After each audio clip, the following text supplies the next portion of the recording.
Assalamu alaikum, арманыңыздар, құрметті көрермандар. Біз бүгін сол көптен көп боргеміктердің саяқ ұрысының ішіндегі боргеміктердің санжырасын тартуға келдік. Мына Құдай бұйырса 3 жылдың жүзі болды. Сол саяқ санжырасы деген қоғам түзіп, біз саяқ елінің бұл қырғыз елінің арасында өзінің тарихи орны бар санжырғалу саяқ елінің санжырасын тақтап келеміз. Анан сол боргемик бұл башынан баштап айтсақ Мұратайдан Жүсіпбек Сүйіншбек дейіз, Жүсіпбектен Абдырайымнан Байызбектен сол 4 аталық деп айтып жүрміз. Байболот, Сарық, Қайдулат, Жандулат деп. Сол Сарықтан Қаваның екінші айынан Туңатар Түнтөй. Туңатардан кетеді да. Сол боргеміктерден шыққан атақ-даңқтылар, батырлар жөнінде бүгін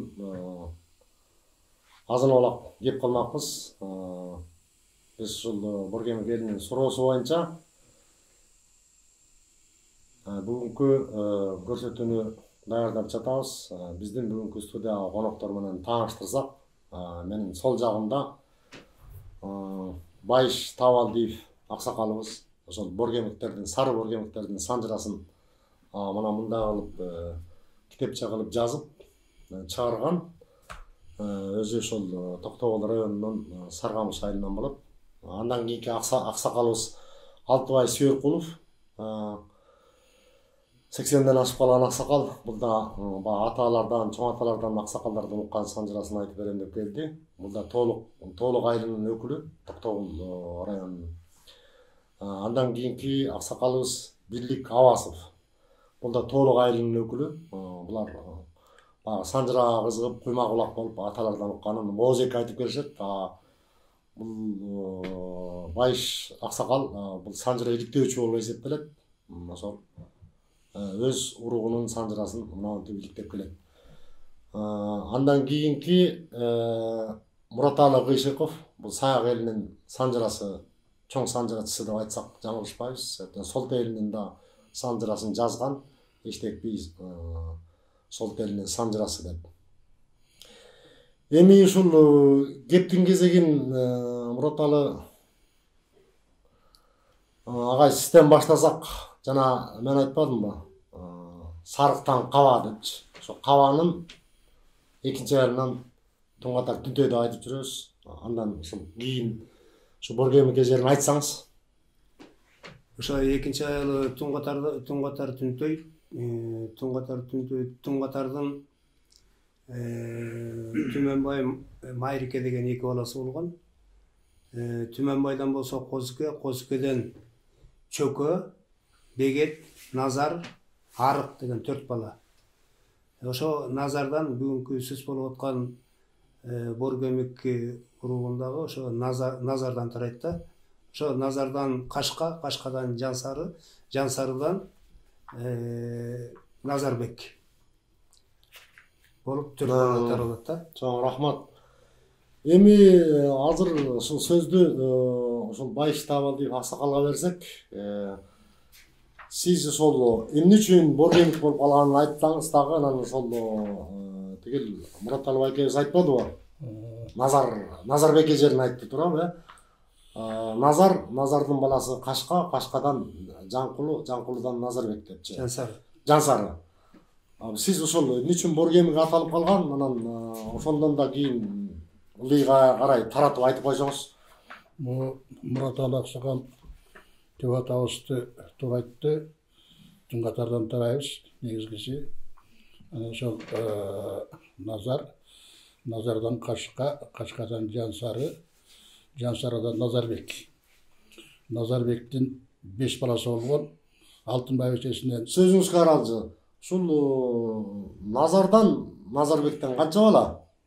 Сиз айтып жүрөсүз Ырыспай, Кашка деп. Дагы бирөө Райымкул, алар жогору жакта калдыlar. Баркаш уругунан дардан менен келет да Жансары, Ырыспай, Райымкул, Кашканын балдары. Алардын да санжырасын иликтеп жүрөсүз да? Алардан иликтеп жүрөм. Алар эштеринче кетет го дейм.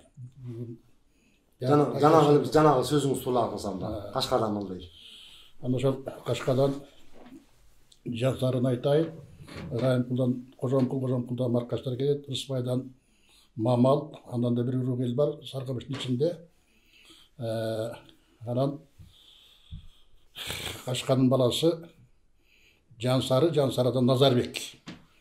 Назарбек угагында бийекен, ошонун Алтынбай эчесинен 5 уул сатып алды. Байдөлөт, Дөөлөтжан, экинчи аялынан Жыйынкул, үчүнчү аялынан Белек.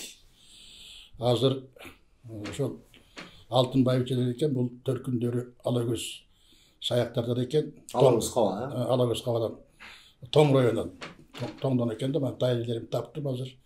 Тайкелеримди таптым. Ошонун сатып алдысынан биз тарайбыз, Дөөлөтжандан бул 2 аксакал кетет. Байдөлөт атасынын каргышына калган экен, андан тукум жок. Сатып алдан 7 уул. Байтору, Жантору, Жанкулу, Чигитей, Түлөбай, Чоробатыр, Айтак. Айтактан дагы бала калбай калды. Чоробатырдан, Түлөбайдан, Жанкулудан, Жантору, Байторудан тукумдар бар. Булар азыр Сарыкамыштын ичинде жашап атабыз. Мен Жанкалуу байдын баласы болом, кайдакы үйдүн урпагымын. Кайдакыдан Табалды мен атам, Табалдын баласы мен Байыш. Мен үчүн Садырбек Бакир деген жерде. Аксакал, боргемиктер ушул кайсы жерлерде жашашат, ушунда айта кетсеңиз анда. Боргемик Сарыкамыштын ичинде жашайт. Жумгалдын чек арасы Кызылөктөр деген айыл бар. Өрнөктөдө да бар, боргемиктер бар экен. Бар. Наркы Жумгалдын этегинде Көгөй деген айыл да бар, Жумгалдын өзүндө деле бар. Мүнкушта деле бар боргемиктер. Анан дегиски Очогу атабасы турган жер бизде Сарыкамыш, Чоң Сарыкамыш, Кызылөктөрдө. Анан жанагы баш жакта Мурат Аксакал айтып өттү, бизде Арык Төбөй деген урук бар. Алар Кетмен төбөдө, Коңрөбүштө, Туркент деген айылдарда турат. Анан дегискиси Сатыбалдын балдары Сарыкамышта турабыз, Дөөлөтжандын балдары Толукта турат. Дөөлөтжандан. Бул аксакалдар ушу Дөөлөтжандан кетесиздер. Дөөлөтжандан келет. Эмеден болсо Байдөлөттөн тукум калган жок. Ал атасынын каргышында калган экен. Себеби кымызды шарап кылчу экен да, ачкыды кайнатып. Каркыт кылып. Анан кайт балам, райдан кайт деп бир жолу эскертиптир. 2 жолу эскертиптир. 3-чү жолу барганда балам тукумун кем болор деп коём дейт. Ошондон бир күнүчелер деген акырында калып, ошондон калган жээндер бар, тукум калган жок. Андан Жыйынкулдун өзүнчө урук бул өзүнчө, алардын дагы мыктылары бар. Жанагы СКда иштеп жүргөн Аралбаев, Эркинбай деген ошол Жыйынкулду болот. Белектен мыкты балдары бар. Алар дагы Сарыкамыштын ичинде турат. Жыйынкул бул кишилер менен Толукта турат. Жыйынкулдун балдары. Чоң рахмат. Эми мына боргемиктердин санжырасына карасак, боргемиктер сары, кара боргемик болуп бөлүнөт. Мына ушул жөнүндө сиз билгениңизди Алтыбай Аксакал, сиз ушул билгениңизди айтып берсеңиз ушуну. Мен айтсам, биздин Назарбек атабыз жолдо келатып, келесе артынан бир бала коша келет. Келетип анан бир айылга жакындап калганда, баягы жерден ушул айылга жатып кетем деп биздин Назарбек атабыз Кайрылбай ушуга жатып кетсек болобу, суугандар деген. Жатыңыз дейт. Тиги жолдо келаткан баланы унутуп алат. Назарбек атабыз. Анан келатканда, сенден бир бала келбейт беле, аты ким? Дегенде айтат экен. Сол дегенде чыкыра берчи. Атын унутуп калат да, сол дегенде. Назарбек атасы атын унутуп калат. Сол дегенде чыкырып койт. Анан алып келет. Сол деген чыкырып келишет. Анан баажасын конок болушат. Эртең менен турганда алып келет. Ошол Назарбек атабыздын бир үкөсү бар экен. Үкөсүнүн аялы өлүп калат экен. Жесир калат экен. Кой, мен ушу баланы чоңойтуп ушу балага келин алып берейин, муну бори тубан кылып алайын деп баягы келинди Жана солдойгонго алып берет. Bakıbek'e. Bakıbegin bilbeyim. Anan soldoygondan bayağı bir bala töret. Ana ошондон soldoygondan töregенден anan atın kara olup desem bolor. Kara organ. Kara atın kara organ деп kapkara болот бала болот экен. Мен чалдарын айтыс боюн чукканым. Анан ошо тиги Эрмектин жигити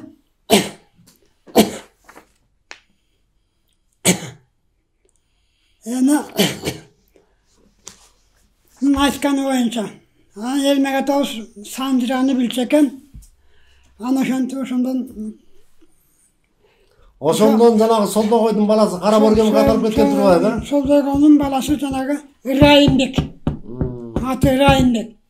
Райымбек өзү жаш кезинде аудан тыңчыгынан андай мындай ууру кылып, суру кылып тың бала болот экен да. Аны ошол Райымбек ошентип анан биз Дөөлөтжандын баласыбыз. Ошо Назарбектин бир баласы Дөөлөтжан. Рахмат аксакал, коотуңуз. Дөөлөтжанга өзүнчө токтолобуз. Сиз менен боргемиктердин санжырасын иликтеп жүрөбүз. Аксакалга кошуп жагыңыз барбы? Ушул туурабы аксакалдын айтканы? Аксакалдын айтканы туура. Ошол Назарбек атабызга жолугуп калып солдойгон деп ошо солдойгон үчүн карашы үчүн солдойгон коюптур. Болуп калыптыр да элдин мындай айткан кличкасы. Аты Бакыбек экен. Бакыбектен 4 уулу.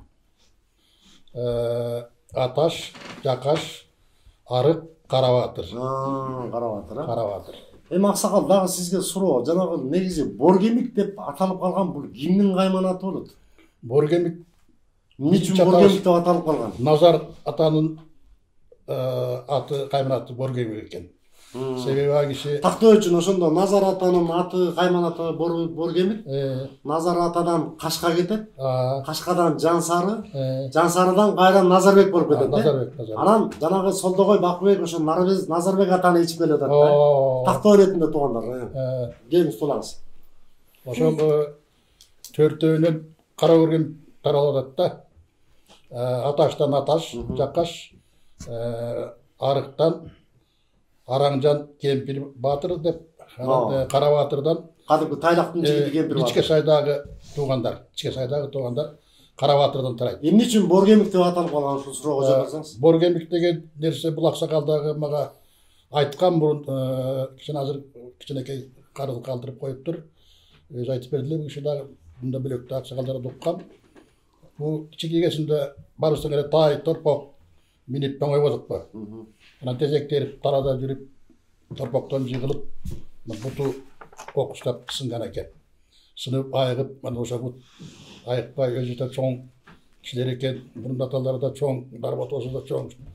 Төрөкан деген байы да чоң, кишилердин аттары ушундай. Менин да туугандарым аябай чоң экен, ошондой балдар ушундай. Өтө чоң кишилер экен. Анан эки жакка чыкканда, топко чакырганда, теги кишинин буту ошо буту кийин эле сынып бат сынып ушундайдан кемип болуп калган экен да. Кемип калып ошон үчүн боргемиктен аты коюп калган да бул боргемик. Бул Назар атабыздын кайманаты боргемик. Аты Назар. Анда кайра Назар атабыздын чөбөрөсү Назарбек, кайра ошо Назарбектен жанагы асырап алган баласы Бакыбектин кайманаты дагы боргемик. Ушу Бакыбектен тарагандар кара боргемик аталып кеткен да. Кара боргемик. Сиз Muratалы аке, ошо макулсузбу? Эми ушундай болуп атат, мондай жагдай болуп атат. Кара боргемик, сара боргемик экөө тең эле саяк деген бар. Мына азыр кийин сизде китеп болсо керек, фамилиятын унутуп калдым. Боргемиктер деген санжыра жазып, боргемиктерди саруудан таратып атышпайбы? Ушул жөнүндө тактап койсоңуз, Muratалы аксакал. Берде кайра айтып кетчү нерсе ошо Назарбек жана Бакыбекти алып келип атпайбы Солдогойдо. Алып келип ошону үйлөндүрүп өзүнүн келинине алып берип, ошондон тараган элдер ошо жалпы боргемик эли болуп эле аталыптыр да. Анан кийинчерээк эле мына жакында эле 90-жылдардын ичинде булар болсо кара боргемик болуп эле анан кийин өзүнчө бөлүнүп Биз Саруу элинен чыккан экенбиз. Саруу элиндеги Мурат Алынын тукумунан экенбиз деген эмеге келишти. Мурат Алынын тукум жок деп айтылат да нерсе. Анан кийин бул Санжырада Улуу Санжырада Мурат Алыдан тукум жок, Мурат Алыдан кыздар. Ал кыздарынан азыркы Саруу элинин ичинде жашап атышкан бул Бош Моюн эли. Бош Моюндар. Ошо Саруу Мурат Алынын баласы болуп жүрүшөт да. Андан кийинки башыңызды өтүп өтөбүз. Агынай дегени бар. Жанакы Бердикенин тукуму мына ошолордун баары тең эме болуп атат да. Мурат Алынын балдары болуп жүрүшөт да. Ошо менен бул Мурат кийин эле 90-жылдан кийин ошо жок, сиздин оюңузча, кеңиз караңыз. Сиздин оюңузча мындай деген суроо пайда болуп атат да, кеңиз караңыз. Ошол Солдогой Бакыбек. Назарбек атабызды ичип келсе, Назарбек атабыз аны агыл өзүнүн баласы кылып алса да, мындайча айтканда жанагы келинин алып берген баласы болот. Келинин алып берген турбайбы, жесир калган келинин алып берсе. Мал берсе, мал бөлүп берсе, үлүшкө жер болуп берсе. Чоңоюп атсанын буну биз кандай Саруу деп эсептейбизби, Саяк деп эсептейбиз? Ушул жөнүндө оюңузду айтып Эми коесуңуз. бу жерде жанакы төрөгөн эмес, баккандан деп айтылат эмеспи кыргызча сөз. Туугандык эмес, туткандык деп. Анан кийин ошо баккан кишиники болот да. Анан ал болсо жолдо келатса, жолоочу болуп, ага туугандарынан эметип, ал өзү да билбейт кайсыл эме элден экенин, ал жөнүндө айтпайт. Айтпайт. Анан кийин кимге ушундай багып эметип турган болсо, бир тууган болуп же бала болот эле деп келаткан баланы өзүнүн келинин алып берип атса, анан кийин каяктан келип алып эмесин өзүнүн жашаган туугандарын, урууларын айтпаса, ал каяктан келип алган Саруу болуп калат. Мына урматтуу көрөрмандар, бул деген Санжыра деген бөлүнүү эмес, бул биригүү. Себеп дегенде баа Санжыраны тактоо атабызды айтып атпайбызбы? Бул тактоо иретинде гана да. Мына өткөн мында жогоруда аксакалдардын сүйлөгөндөрүн уктуңуздар. Бул тактоо иретинде гана да. Санжыраны тарыхты 100%га туура дештен алыспыз да. Биз баа туурага жакыныраагын айтып атабыз. Эми сөз чындыгынан бузулбайт да. Чындык сөз ушундай да, туурабы? Мен кошумчалап койсоң болду, чынеке. Кошумчалаңыз. Мен кошумчалап койгон ушул себеби аксакалдардын укчулук каңгыракта жазык жок. Жалп балпсыз эле Кара Сары бөлүнбөй эле боргемели эле экенбиз. Биздин атабыздын айтуусуна караганда керес калтырган экен, балдарым кагып силикпек эле улуңар, агадагы эле кичиңер ини болгула. Солдогой Бакыбектин тукумдары, айтпагыла деп. Өзүмө тикелей өз атам Кайдакын атасы Жаңкулу Кемпир Баатырдын өкүл баласы экен. Өкүл баласы. Бактыкан деген апабыз Кемпир Баатырдын өкүл кызы. Жанагы агиши талашка Астапралда кечирип коюңуз, тиги Акталага Тайлак Батырга кетип атканда, жигит болуп кетип атканда, дакчачылаша кетип, сараңөктөрүн малын айдай качкан экен. Анын ичинде биздин де энчибиз бар экен, биздин аталардын энчилери. Анын артынан барып Жумгалдын чети өрнөк деген жери бар, Жайылма деген жер. Ошол жерден таң азандан киши намазга туруп жыгылып аткан убакытта барып калып, чоң апам барып калган экен. Ата балам, сен келбесең болуптур. Энчиңи эчтекесин калтырбай көгөнүңө байлап кет деп кайра берген экен Кемпир Баатыр. Анан барып ошо менен Тайлакка барып кошулуп, Тайлактан агиши кайра кайтпай калды, ошол жактан. Эмес ошол жакта коюлуп калды. Мен уккан Санжырамда ошондой. Жок, биз ал жерге ошол Кемпир Баатырдын күмбөзүнө да бардык, жайында. Кемпир Баатырдын күмбөзү чомой Кулчугаштын шабылотунан чыккан. Чомой Баатыр экөө мына Тайлак Баатыр үчөө антташкан, убадалашкан деген сөз бар. Өзү бир чуңкурда түрү болсок бирдөөдө болот. Анан бул 3 вариантта айтылат. Кытайлар менен согушканда найза жеп өлгөн деп айтылат. кайсы бир кокондуктар менен баягы кокондуктардын аскерлери келгенде дагы согушуп ошол жерден катуу жарадар болуп кайтыш болгон деген Едиге менен согушкан. баягы ушундай варианттар бар да. Анан бул Кемпир Баатыр Чомой баатырлардын күмбөздөрү ошол Акталардан жанагы Куртка суусунун Актеректин Актерек деген жерде Куртка суусунун сол жээгинде жатат. Ошол жерде эки күмбөз бар. Биз ошол жөнүндө урматтуу көрөрмандар жайында бир Оман Саяктардын курултайы болгондо ошо Кемпир Баатыр, Чомой Баатыр тайлак жөнүндө да айтканбыз кеңири. Дагы ошол Кемпир Баатыр жөнүндө дагы убактыбыз болсо сөз кылабыз. Дагы кошумча айтып койсом болобу? Биздин мына Назарбек атабыздын күмбөзү бул Кетмен төбөдө жазы кечүүдө экен, жанагы Кара Жаш деген айылда. Чоң өбүрөт отпойбуз мына өзгө дайрадан кетип ошол жерде экен мына аксакал. Жазы кечүүдө. Жазы кечүүдө экен бу аксакал келип атабыздан келип куралып кетти Назарбек атабызга. Анда билет турбайбы? Бул киши билет экен. Жакшы экен, жакшы. Бул киши билет экен. Экинчи бул кишидин жанагы өзүнүн уругунан Дөлөтжан атанын бир баласы неберелери Эрмек деген чоң баатыр болгон.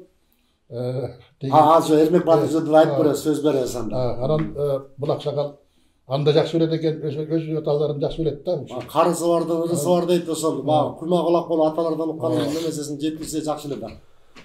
Мына урматтуу көрөрмандар, ошол бүгүн жакшы бир аңгеме дүкөн кылып атабыз. Şu Кемпир Баатыр жөнүндө дагы сиз ушу билсеңиз керек. Сиз экөөбүз Кемпир Баатыр жөнүндө көп сүйлөшүп жүрөдүк белек. Аталбай ушу Кемпир Баатыр жөнүндө дагы кошумчалап койсоңуз. Кемпир Баатыр жөнүндө айта турган болсок, бул атасынан эрте калып, арыктан ушу Кемпир Баатыр чыгат да. Арыктан эки бала болот, ошондон бирөөсү ушу Өкөтөң Баатыр чыгып, анан ушу Кемпир Баатыр өзгөчө болот да. Бул көбүнчөсүндө жайдын күнү жайлаган жери бул Сусамыр болот да, Сусамыр ичи. Сусамырдан Арамсасында Байбиченин Сасы деген жери бар. Ошол жерде келип жыл сайын ошол жерде жайлашышкен да. Анан кийин жайлап жүргөн убакта баягы уру кески ушу күз айларында мал семирип эметкен убакта анан кийин жылкы чапкан жортулчулар ошол мезгилде эметишкен да. Анан ошондой келип Байбиче жаста келгенде эле ошо балдардын бойго жеткенин эметип сезип, эми силер болсоңор күзгө ушу малды күзүндө семирген убакта ушу эмени карагыла жакшылап деп ушу сактап жүргөн экен да. Кийин урулар келет, ошого дайым болгула деп. Бир күнү ошо түн ичинде анан кийин жылкылардын баарын таң айдап алып кетишет да. Анан ошондо жанагы кемпирдин баласы, улуу баласы ошо жайдак атка минип алып анан артынан жөнөткөн да. Жөнөп ошол жерден баягы урулардын баарын таң жыга чаап, аттардын баарын тең, жылкылардын баарын тең кошуп кайра айдап келип, ошондо ошонун баатырлыгы билинет экен да. Ошол себептен бул болсо баягы кемпирдин баласы болбосо биз болсок малыбыздан айрылмак экенбиз. Кайман атып коём. Сөз менен баягы кемпир дегени арыктын кемпири да. Атын деле эметишпесе керек. Биз деле могу чоң обонго жеринде эле чоң энебиздин атын билчү эмеспиз. Баарыбыз чоң апа деп жүрүп, ошондой сыяктуу булар дагы ошо кемпирдин баласы кемпир деп жүрүп, ошо кемпирдин тоосу, кемпирдин ташы, кемпирдин кароолу деген жерлер бар. Ошолордун баары да ошонун себептен анан кемпир аталып кетип калды да. Аталып. Анан кийин бул Кемпир Баатыр 3 аял алган да. Бул болсо биринчи аялы болсо Коён Байбиче. Коён Байбиче бул өзү таза төрөгөн эмес экен, этеги канабай төрөгөн неме экен. Анан өзү ушу өзү баатыр болсо, анан кийин тукумсуз калабы деп анан кийин издеп жүрүп, бир кыз алып келип, таап берип, ошону алдыртып, анан ошондон 4 балалы болот да. 3-ке Musulman, Түлкү, Токо деген 4 бала. Бул 4 баланын төрөлгөндө бирде баласынын тиги берки энесине эңгистирбеген эмес экен да. Тууган энесине Тууган энесине эңгистирген эмес да. Мунун сүтү арам деп. Бул көпчүлүк Кыргыздын санжыраларында айтылып жүрөт. Şu байбичелер баягы төрөттөн калгандан кийин болуп калабы же баласыз болуп ушундай өткөн кишилер көбүнчөсү өздөрү издеп барып, анан кийин кыздары кыз таап, анан ошо күйөөлүү чалын алып берген күндөр болот да. Ошолордун бири ушу Коёбун байбиче болот да. Анан кийин 4-чү баласы Токо төрөлгөн убакта кийин тиги күндөшү ийил айткен. Ушу эне болуп бир жолу ушу балдарынын эмчегин берип, уусун таратып мындай кандыра тойгуз албай койдум деп ыйлаганда, анан кийин ошо 4-чү баласыныкын берген экен да. Сутуң сенин ушу сүтүң эме арам эле депчи. Сүтү бузук дейби, кандай ушундай дейт да. Рахмат. Мен ошол себептен бул болсо ошо 4-чү баласын гана эңгистириптир. Андан кийинкиси ушул казак аял алган экен. Андан Шылуун Шылдыр Асан деген 3 балалы болот. Асандан болсо жаш кезегинен каза болуп калат экен дагы. Тукум жок андан. Андан тукум жок. Анан кийин бул калган балдардын баарында тең эмелери бар да. Рахмат. Анан кийин бул мезгилде Кокон хандыгы менен баягы Садкеде жүргөндө согуш болуп, кийин эмеге эрүүлгө чыгып, анан бир Кокондун баатырын сай өлтүрүштү экен. Кемпир баатыр. Аны өлтүрүп, анан ошо көп жыл өткөнчө ошо Мадалы хан аябандай эме кылган экен да, ошо менин баатырымды өлтүрүштү деп кекенип жүрүп, анан кийин ушу алсырай баштайт го көбүнчөсү кыргыздар. Ол Садкебиде алсырап ошо эметкенде коркутту. Ошо эгерде ким ошо менин баатырымды өлтүргөн киши болсо келсин деп чакыртат экен да.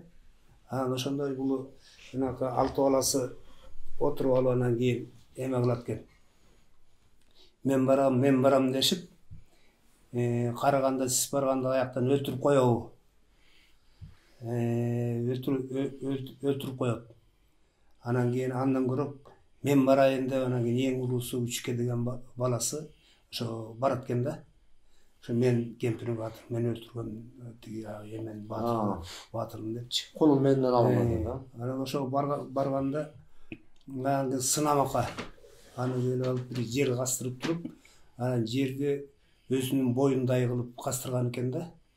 Анан кийин ошо мойну чыкканча эме кылыптыр да. Анан кийин келип ошол жерде кастырып туруп, анан тигине тургузуп туруп, анан көндүрүштөйт да, башын өйдө. Башын чыгарып. Анан кийин айтат экен, тегерегине жанагы оттун гүлүн себелеп кетет экен. Эгерде баягы башыңды кыймылдатып, эки жака эметип, жанагы гүл тапталып калса, анда сенин башың ушул бойдон алынат ушул жерден. Эгерде сен баатырлыгың чын боло турган болсо, ошо гүл тапталбасын депчи. Ошондо эч бир башын кыймылдатпай таң атканча турган экен да. Ошого кароол коюп койгон экен да ошо кишиге. Ошону карап тургула деп.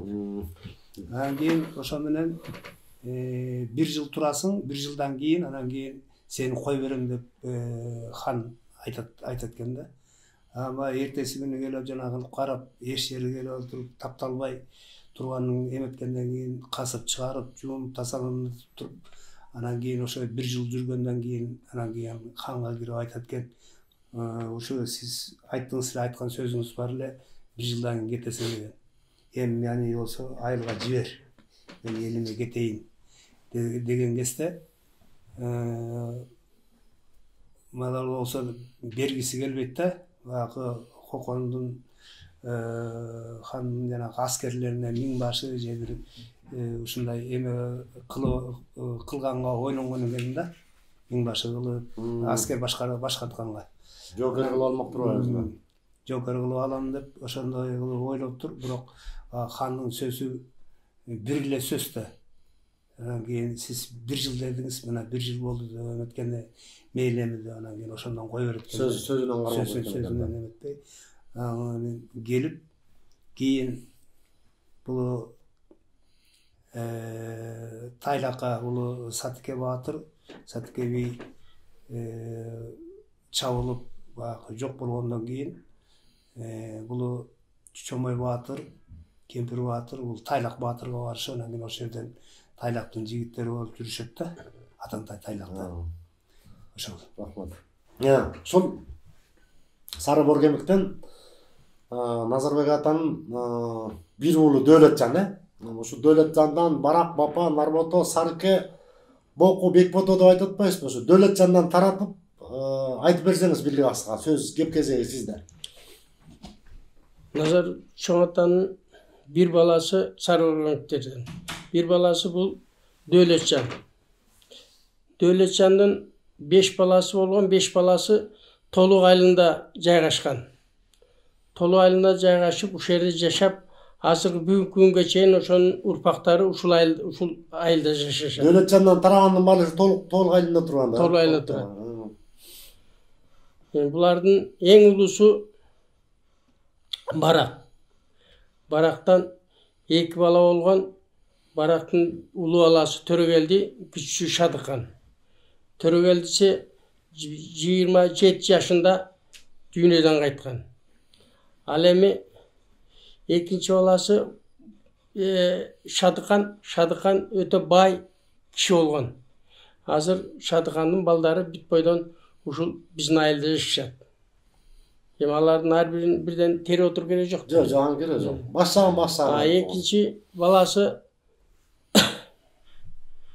Нарбото. Нарботодон Нарботодон 5-6 баласы болгон.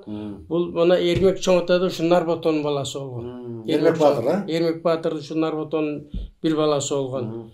Андан тышкары Жылчымыш деген болгон. Жылчымыштын балдары дагы Эрмектин балдары да ушул жашашат. Эрмектин небереси ушул эмеде Сокулу районунда айыл өкмөттүн башчысы, мектептин директору болуп, ушул жерде жашайт. Жаңы жер айылында жашайт.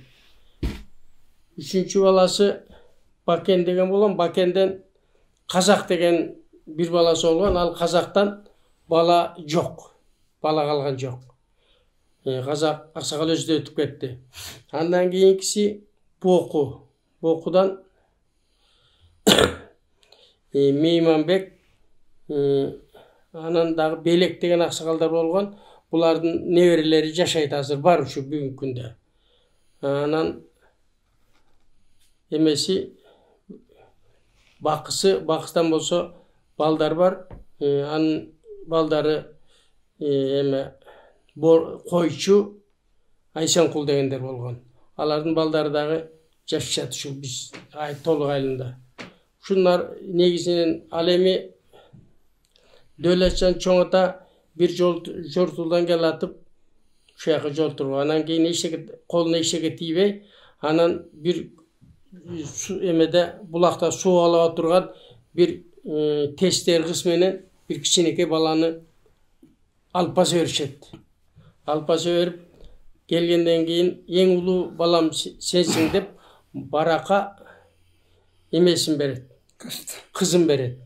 Ал эми эмесин баланы болсо эң кичүү баламсың деп Бокуга берет. Ошентип күндөр өтөт, убакыт өткөндө кыз бойго жетип, жакшы сулуу кыз болот.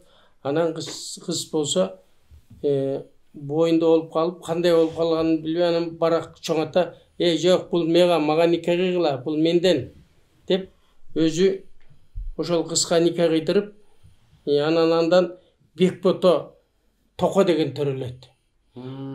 Бекбото Токо азыр анын бир баласы Орокбаев Канаша деген 23 жылдан бери карай эменин кепесинин мүчөсү болуп, Анан көп колхоз совхоздордо иштеп эл баккан киши болгон. Кийин өзү 95-96 жашында өлдү. Ал эми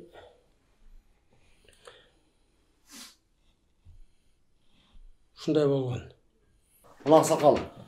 Жана айтпадык го. Назар, ошонун аты Боргемик депчи. Назардан Кашка, Кашкадан Жансары, Жансарыдан кайра Назарбек, Назарбектин бир баласы Дөөлөтжан деп. Дөөлөтжандын 5 уулунан бир баласы Нарбото, Нарботодон кайра Эрмек Чодуй деген болот. Мына ушул Эрмек ата баатыр болгон деп сиз айтып атасыз. Ошонун баатырлыгын билген окуяларынан айтып берсеңиз анда. Эрмек жөнүндө айтып берейин. Назарбектин бир баласы Дөөлөтжан болгон. Назарбектин бир баласы Дөөлөтжан. Дөөлөтжан менен Жээнкул экөө бир тууган. Эрмек болсо Эрмектин Чодуй деген иниси болгон. Эрмек менен Чодуй экөө бир тууган. Нарботонун балдары. Ооба.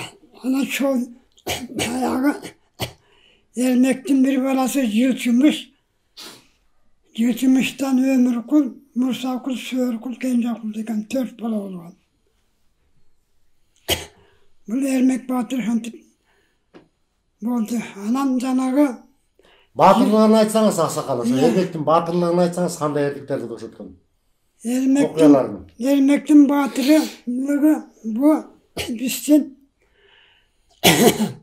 Шадыкан атабыздын көп жылкысы болгон экен. Шадыкан ата көп жылкы болуп, Бөлөкбай деген жерде кыштын күнү ноябрь айында ошакта турат. Ошол жерден анан жылкысы келет экен. Эй, Шадыкан, 2 жаманат калыптыр, жылкылар жок. Дегенде, не дейт? Толукта аттар бар бекен, немелер бар бекен. Дегенде Сарбандын күрүк бээси бар экен, Сарбе деген. Аны Эрмегимет. Дөөлөт тиги Кулкүбөн, тиги Шадыкан ата өзү болуп бир 10 чакты кишилер анын артынан кубалап жолошот. Бай жылкыларды. Ошо антимитип эме тарагыча күн батайын деп калганда бөрсөктүн белин жылкылардын арты ашып калат. Оку деп чапкылап жөнөшүп артынан Итагардын Чычкандын боюнда, Итагардын суусунда Эрмек ата кубалап кетет. Тигилерден мурда. Анан баягы алар Кара Эрмек деп атат. Кара Эрмек маселе Жанчар баатыр экен аты. Анан муну биздин аталарыбыздын айткан сөзү да. Анан байдан жетип эле баягы бээни токулгасын түшүрүп каяңдын түбүнө коёготтагы жетип барып баягы жылкыны айдап атканда бу биринчи сандан кармап калат. Санын жүрүп алат экен. Анан жүрүп алганда жаңысы экен. Жылкыларды айдай берекелен. Болбой жылкыларды айдайт көп жылкы каягынан эметет. Аң сөйлөй эле бер жакта ошо эч кулкөндөр эмелер баардыгынан киркешанан барып кана көп экен. Де анан баягы берки тигилердин 5 экен аттан чыгашып аттарга ала берет экен. Анан баягы жерден анан Эрмек менен тигил Жанчар баатыр кармашып калат экен каяңдын түбүндө. Баягы кирип аткан суу күйрүп болуп калганда мынтип турганда анан Эрмек улам артына кетип, астына кетип тиги менен чабышып калат.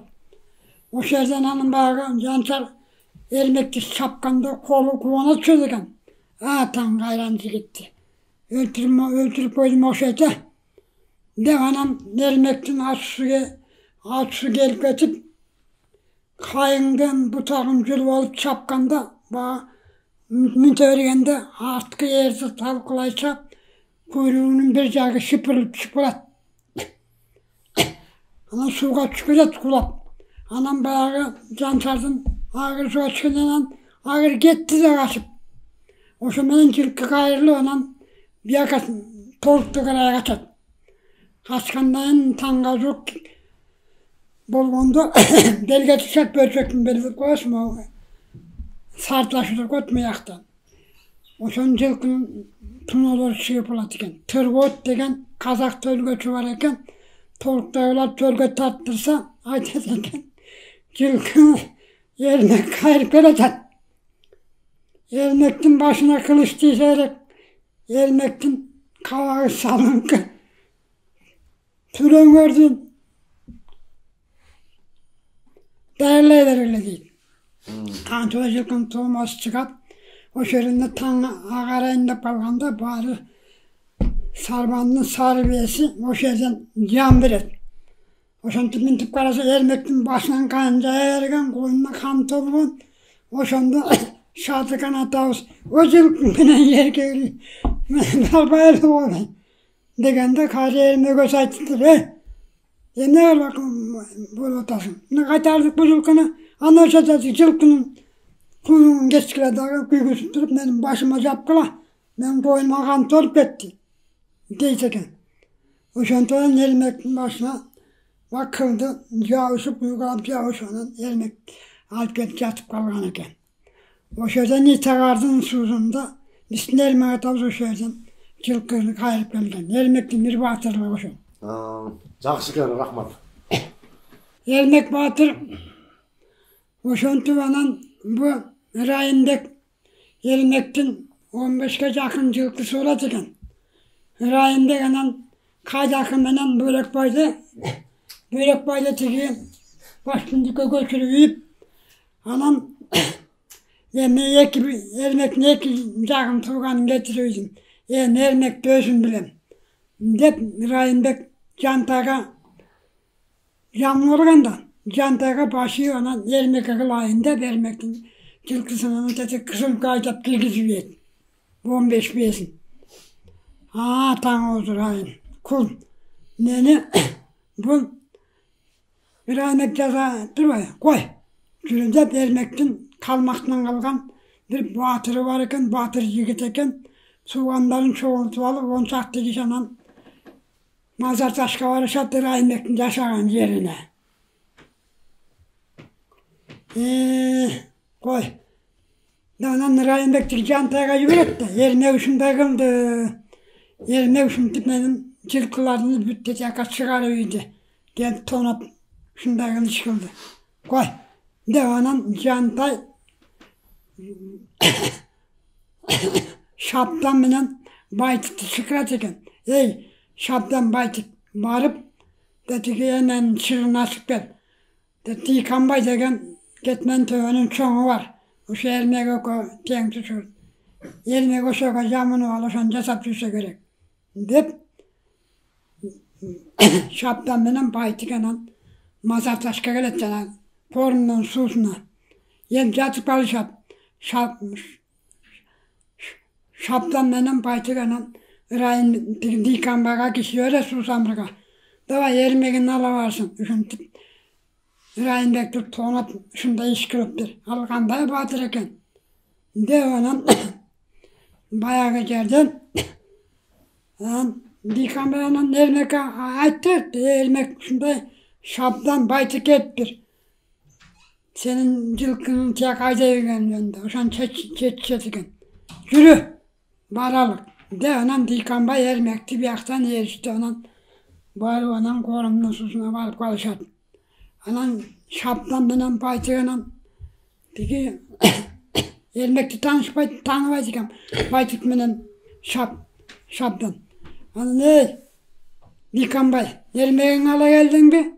Alıp geldim kana. Degende şaptanın avşıkan atanın avşıraysın kıyınsın be. Da bakılaşın mintkende toktat da baytık uşuntat eken. Şaptandı. Anan kanday boldu, kanday iş boldu degende birinci rayında kaçsın. Sözlü. Anlayın ki ne aytayım ağa. Anda rayında kaç degende çün Elmektin жылкысын Kızılköl'e ayda girişiyor gelin çün. Ne eylanda. Ben Elmek sen ayttıydı. Yani ben aytsam Menin kaydakı Börekbay degen 2 tuğanım barlı. Menden böyle faydalıydı. Bu jantaga başlayıp ermekten başlayıp alam dep. Oşan için ben ermek'e kol çaldım. Deyit. Lan degi Rayındaki çıktısın tek acayip de. Hani bu sözlü kim aytat degende şaptan para kalıp baytık sanatçı. Elmekteki günü ötetikim. Rayındaki veken degende baytık tura kalacak. Rayındaki teken günü. Rayındaki elmeke kızın da veresin, aslına hat tartasın, anan eline geldirecek ki o elime geldireşmeyin. Degen daha. Şaplan benim baytık Kırgızistan'da bilet tuza, anan dik rayında kıyım var Allah'ıma. Oy, benim Cumhur'an degen tuğanım var, Uşunun 18 yaşar kalan dağlı kızı var. Kırmış kaçı gelek. Oşanın yerine kevereli. Hatım masaken. Elmektin giyin kayalı. Anam yerime açarken aksaya konguzu. Anda dikkat batıralım. Öyle inçile ölçmek bilen. Bu oldu. Alasın oşanı. De oşanın tüyünü. Oşan masana üsken nikaya oşete yatıp alşat. Ertesinden bolat. Ertesi bolandan yan büttü mü? İş büttü. Degenden han yerine pırağalayacak eken. Şaptan batır, baytık batır. Benim bir muzağım var zepir. Oşan ruhum ustar. Kanday muzağım degende ayacak eken. Möleki tercaylak bir yağı sargamış gayret, bir yağı gayret. Bırak toluktun ortasında bir çoğunsu var, oşundan beri rahimde gayret.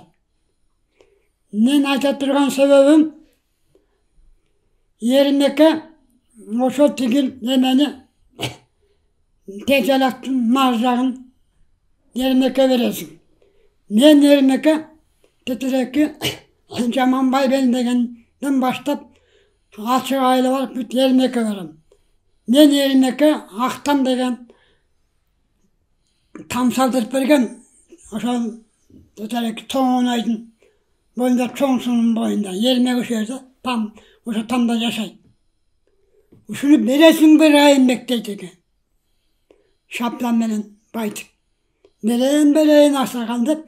Tiyağı şu kızın göl. Örgü yerindeki tiyip kalanı şu şap. Tikan baytın arkası benim. Camım evvelden beri. Hani sen tesap kalavı? Mına aksakal, bays aksakal. Uşul Gempir Batır'dan tukumundan Rayınbek деген tuğun çıkma çıkkanda mına uşul jönde bir azınoluk aytıp berсеңиz ушул жөнүндө көрөрмандарга. Тура жерде Мурат Аксакалда тура айтып атат. Кемпир өтө чоң Батырда болгон, балдары бүтүлө Батыр болгон. Ошол Кемпир Батырдын Бузулман деген баласынан калчадан Райымбек. Кемпир Батырдын чөйрөсү окулуп туруп. Чөйрөсү. Бул кадимки Осман Датка тоостуродо. Айлактын оолу Осман Датка. Ошол Осман Datka'da жигит болуп, жанагы Шабдандын Байеке Чарчоку деген эки жигиттин анан бир орус офицерди. Туткундаганда. Катышкан адам болсун. Ошого катышкан Райымбек катышып, анан Шабдандан чочуп Осман Кашкарга көчкөн да. Көчүп бараторун жылкыдан аягын ташкылап, Байсуандын иниси Астапралда Райымбектин иниси Байсуан жылкы чекенен ташкылап Османдын келинин эрчегин өтө коюп кетиптир. Анан эң турайын кул силер жылкында жөнөй жабайсыңар деп сөгөт экен да. Анан Райымбек кайт, анан Кашкарга барып жайылгандан кийин айтат: Райымбек биздин канчалык ак кызмат кылсак деле кулатыбыз өчпөйт экен. Бизди өлтүрүп койсо деле кайра элибизге кетейик деп анан кийин кайрадан кийин kaçat, жөн kaçpay, emenin atların tilin buğup soğutup, jaydan böyle çöp katıp karat bilip algan vakta. Bay soğandı koşalıp, o vakta Bayak emenin çar çoğuğa tigil tamavası koydu eken, eme. Osman. Şu iki jigitти koşa alıp kaçkan eken. Koca geldi, ayıp etmezler mi? Koca geldi de koşa gelişip, paket atkanda olsa yoldan dostlaşıp, Orus'tu kutladı eken. Osman özü kutladı eken. Orus ofiserde. Hapseri kutladı eken. Hapseri size para veriniz değil bu tüylüğümüz düşmasın biz de size geçin çata koydum. Ortalıkta iş. Ortalıkta işte Orus'tu kutkarıp tüyleri alıp etkin eken. Gelin hani okulda kendisi kayra katışıp gel ataran yolda bu yemeden acayip şey yapacağız. Dostlaşıp bakır ettik dostlar olup bir hizmet belirttik. Halk oldusundan bölüşüyor. Bayağı kendinin çarşı okunu çantaya verip gözüne borgemiklerine gelip oğlanın görünmedi al o yerde yatıp bir günü görmüşüm. Katara söylemez.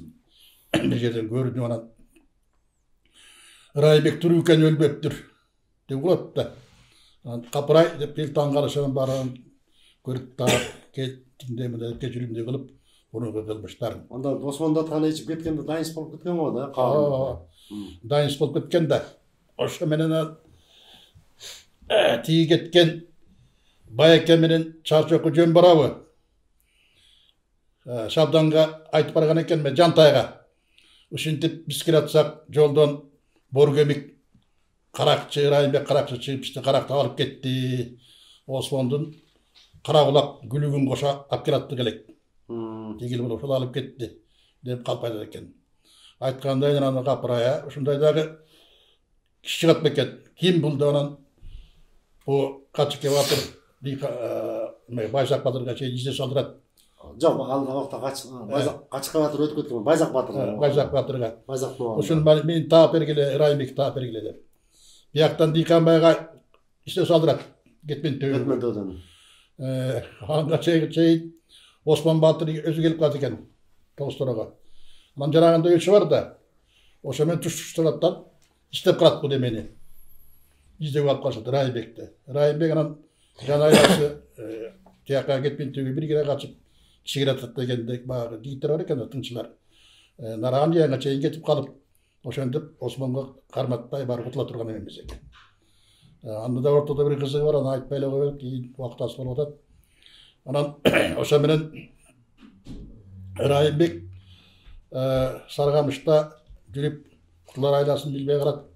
Onu Raybek'in bir ecelleri Cumbaldağı Gökünbay'a köyüp egen eken kız. Sen öydün oğlu Gökünbay'a. Anan oşağa baralып, yani Bayzak'a gelip Bayzak nakıl sıra saydat eken senin mi kaçpa? Andan görüp tüs oşa Osman'ın Karakulak'a minip alıp Şabdan'a var. Jantayga. Şatman'a var olsan sen canın kalmayın. Nakıl yürüyecek eken. Oşa tören oşanın Bayzak'ın aytısı menen jönüp keminge gelse al kişi Almatı'ga veriyi dep koçiken oşa topku ketken bulut eken çoğuruşka, çoğun çoğuruşka. Onun Jantayda deyip katkan Jantay'ın havaldosunda olan Jantay'dan surap metkenden sen şu Raybek'sin dep deydi eken. Oşa Raybek'ten. Kana aytçı degenden bolgan törelgen günler başlap Büt ömür bayanına. Ömür bayan Jantay'ın bosa olsun çeyin aytkan bit aytat eken de yetim kalganın uğru kılganın başkasın bağırdı aytatan aytkan endi şu sözün çın mı? Çın. Anda bugün Şabdan'ın gelir günü. Erten menen maga çay verip benim batamda alıran getet. Oşa vakta aytıp kalın. Sen bugün eşyaka gitmegin, kokustan bilgen kişi olsa başın alıp koyup men janında oldum, janında uyga. Raybek ne saldırıp koyduk eken. Aytkanda ertesi Şabdan geldi de gelip kireverişinde altın sokulgen deyip o sürgötü atasına sağımdaşıp bir tavak tayin ettin ala gelip bazı yerge Tavak tartıp tamақ ашын беріп, анан чыгып алып бата кылып чыгып аткандан ай ата уруксат бериңиз. Акыбал ушундай тиякта тигиндей болуп атып жана орустар жакындап кеткен ол экен да. Анан мен көл башына кетем. Көлгө барып келем ата. Бир жумалап келем го мен. Уруксат бериңиз, батаңызды бериңиз деп бата сурап ошенткен. Анан батамды берейин балам. Элдин амандыгын сакта, тынччылыгын сакта. Сага бирөө келиптир, бана анын сөзүн угадан кетчи деп. Анан Райымбекти көрсөткөн экен. Райымбекти көрсөткөндөн анан Райымбек баягы болгон сөзүн бүт мурунку жандагы кандай ошо сөздүн баарынан калтырбай бүт айтып берет экен. Төкпөй чачпай. Төкпөй чачпай айтканда. Чын экен. Чакыр байке чаа жокуну деп. Ошенткенде байекеси кексегиш экен, чаа жоку келген экен. Келген ушул Кожогелдин ошол экен, Кожогелдин ошол барыптыр. Татайлар. Анан канчада боор жумгалдык. Боорун берген турбайсыңбы? Айым ушу Райымбек болбосо биз биякты көргөнбүз. Анан Райымбек ушул үчүн биз түрү келдиктер, учакта өбүшүп калат. Чаа жокуда келип өбүшүп калат. Анан ошентип келгенде чакырбайт экен. Жок, мен баягы бир жака кетти деп калган экен. Күч менен алдырган экен. Келип жана тамгасын көрүп, эмен. Осман басырган тамганы көрүп, анан макул болуп, алып Райымбекти кана батыр экенсиң чыныгы. Эмнен будаң бар дегенден менин элим чачкын, жерим чачкын. Ушул элимди. Булам боргемик уруктарын айтат да. Ошонун чегин берип алайын, элимди чогултуп алайын дептир. Элдик кылган турбайбы? Элдик бар элдик. Анан бара бер. Мен айтты деп кой деген экен, дайындайм бияка. Тиякты Иканбайга да, биякты Иканбайга да дайындайм деп. Эки Иканбайга түшкөндөн. Ой, айдай чабдан мага бир кысыл чогун кошуп бербесең, элишенбейт да. Элишенбейт. Анан кысыл чогун кошуп берип, старшын деген наам берген. Райымбек. Анда жана элдин ортосунда сөз болуп жүргөн, Райымбек болуш болгон деп. Жок, баласы Кудайберген болуш болгон. Кудайберген болуш болгон, Райымбек старшын болгон, Старшын болгон. Мына ушул жерин тактап коелу эми. Райымбек старшын болгон, Кудайберген болуш болгон. Себеби болуштукка дагы калктын саны керек экен. Болуштукка жетиш. Ошон үчүн жана кыз алып кыз берип дегендей буроттой. Мисалы үчүн кемпирдин бир кызын мына аксакал айтып өттү, Эрбекке берди буроттой. Эрбекке. Мына бияктан кудасы болуп кыз алыш керек. Менин чоң атам кайдакыга 30 деген бийдин Балкандай деген кызын алып берип коюп атышат. Себеби баягы мамиле, эл достугу, билимдиги жакшы болсун деп. Кудас сөйөктүгү деп.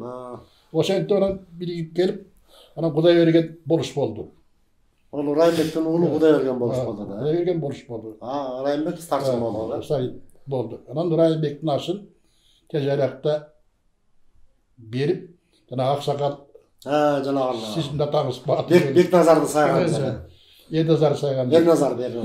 Ошо Ерназар ошо сайышып атат. Кичине эрезе бузулуп калган деп айтылат. Ошо сайышып Баждак баатыр барган экен. Бул Райымбектин ашы кайсы жылы болгон? Райымбек болжолду айтсаңыз. Болжолду Мурат Аксакалда тетиги жазган китап бар турбайбы, мен окуй элекмин. Ошол накта түштөн түш упактары жазыптыр теги. Мына тетиги китапты. Аксакал кийин бул сайыз убагында эле кайтып болгон киши да. Мен күрбөсүндө 1970-жылдарда жөт деме. Райымбек айткан. 1970-жылдарда болсо 1908-9-жылдарда ашы болгон. Анан эме Кудайберген 18-жылдарда кайтыш болуптур, ошо 21-жылдарда ашы болсо керек. Кудайбергендин ашында болгон, тежеракта өткөн адагы. Анан ошол Райымбектин ашында барган экен, анан барып байсак аяка барып да бир бәлени жасап келбесин. Аксакал эшитпей коет да. Эшитпе. Айтпагыла тиштеп, тигиде анан тиштеп кетет экен да. Тиштеп. Мына киши дагы мындай айтканда аянчыл киши болсо керек го. Анан барып 2-3 күн мурун барышып, тойдун аштын шаанысын көрүп, бул талаштында келиптир, Кетмен төйдөн барыптыр, Сусамырдан барыптыр, Чүйдөн барыптыр. Бардык тараптан манаптар барышып, биз ошо келген жер Бидляке бүкшөтүлө бөлүп келет. Ерзар деген стадион сыяктуу жерде төрттөгө турган жер. Анан төрт келген топтор аркасында жатышып, баатырлардын сайышын карап, эмелерин карап, ошентип даярдап көрүп турганда Жумалы деген агасы экөөбүр барган экен Ерназар. Жумалы мурун сайышка жүргөн айлекер киши экен. Ушул жакындап кетканда ак жагын ооп жегиминти кийип ушундай адам экен неме Жумалы. Анан мен өзүм түшөм деп Ерназар болбой коюптур да. Жумалы агасы не ишти келген экен да? Ооба. Акындар да катышкан, жана бурчугурлар дегендер бар ошо туура. Анан бул аксакалдар бит эле көрдү. Тез электен Ерназардын көлүн билет, аксакалдын көлү бар ошо сайышкан жерде бар. Ерназар ошол жерге коюлган. Ерназардын сөйгү ошол жерде калган. Анан барып сайышып, бизде 107 жашка чыгып Керкитамга уругу Каражак Осмондун небереси Муса деген аксакал мага куда сүйүк болот. Басыстар турбайбы? Басыстар туура айтасыз Керкитамга. Анан ошол кишинин айтканын уккан мен агаларым менен куда сүйүк катташ мен деле чайчып калдым. Муке айтып берсеңиз анан баштар эле сайышып ошондо мен чоңоюп калган бала эле 13-14 жашка чыгып калган бала эле айтчы. Муса Көргөн турбайбы? Көргөн. Ошол Найсанын учу бул Кекиттектен кирип Шилин чоюп барып туруп калган дейт. Шилине Найсанын учу. Аксакал Найзакер аксакал батыр немени бузган турбайбы? Эрежени бузган турбайбы анда кичине? Жок, эреже бузбап. Бузбаптыр эреже. Бул мына мусто дөйдөгөстү башка кирет экен. Анан дал ал киши чуркулдай деп койду экен. Бул ылдыйраак сайган экен. Чуркулдайга. Анан кийин Бекташ деген киши Корош уругунан экен, Белалыдан. Өтө чоң киши, бети шаар кишилер, балким бул кишилер деле көргөн чыгар. Бекташ кийде кайтыс болду. Анан келип Байсак кырданып жаткан экен. Анан Байсакка келип, Байсак, сен пул төлөйсүң. Башка саймай жок. Сен батырың башка сайып салып берди ошенткенде. Тура. Эй, камчысымен тап берип эме кылган экен. Байсакка. Анан Байсак ошол жаткан эмесинен кабыл эспай, "Вот бетиң бузулур. Эмне мага камчысымен тап бересиң?" Сайышка же өлем же өлтүр деп түшөт. Өлем же өлтүр деп түшөт. Барып калык кишилер барып текшерип берсин. Балким башка сайган эмес чыгар. Деп анан жигитин жиберип, калыс кишилер жиберип, барган топтон барсанан ушул жерге тийген экен. Найса. Анан кайра келип Бекташ келген, "Доп бетиң бузулур. Сенин бетиң бузулуп өлөт." Башка тийген эмес турбайбы? Анда эреже бузулган эмес турбайбы? Башты бул бустордон адам бусторду өйдөгөстөй, малды бустотуп атпайсызбы? Кокодон өйдөгөстөй баштайт. Аны Найсар чуркулдайга тийген турбайбы? Сүйөн башына тийген турбайбы? Төштү. Деп анан жаатташ кум төлөйсүң тигүү деп. Албайды кумду ошол алган пайгаңды сен ала бер деп болгон дейт. Найзак. Чатак керек жок буяка деп ошентип анан чырлашпай. Өрчүлү жок чечип койгон. Ушундай кылды. Чоң рахмат Байсак Сакал. Ушундай.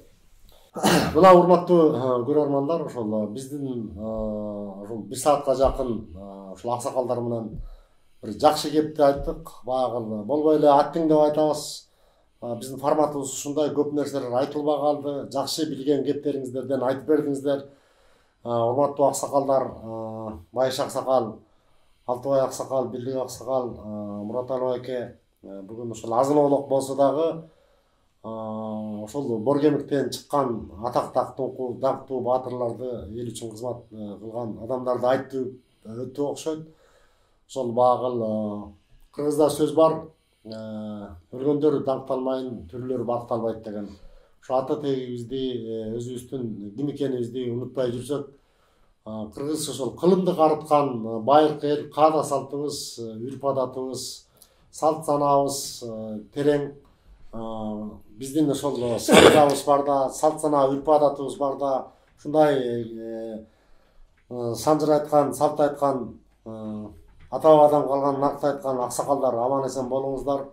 Урматтуу туугандар, ушул эмдиги көрсөтүүгө жерин сак саламат болуңуздар.